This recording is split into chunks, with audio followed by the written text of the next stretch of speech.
Most businesses focus on sales, ads, and short-term wins, but here's the truth.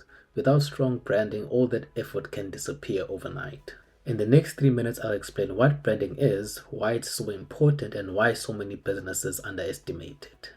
Branding is not just your logo or your colors, it's the way people perceive your business.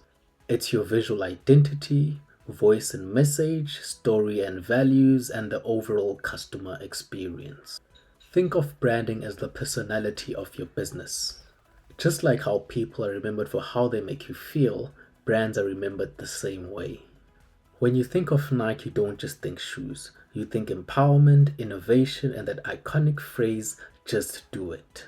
Branding is what makes you stand out in a crowded market. It helps you differentiate, it builds trust and credibility, fosters emotional connection, and ensures long-term growth. Here's the secret. People don't just buy products, they buy feelings. Take Starbucks, for example. They don't just sell coffee, they sell the experience of a third place between home and work. And that's why customers are willing to pay more. So why do so many businesses underestimate branding? Because they chase quick sales instead of long-term branding, they confuse branding with marketing and see branding as just another design instead of what it really is, trust. Here's the difference. Marketing gets attention, branding makes people remember you. One is about being seen and the other is about being unforgettable. Think of branding as the foundation of your business. Without it, everything else, your ads, your campaigns, your products eventually collapse.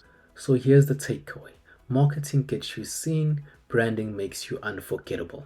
If you found this helpful, make sure to like and subscribe for more marketing insights and catch us next time when we talk about branding on a budget.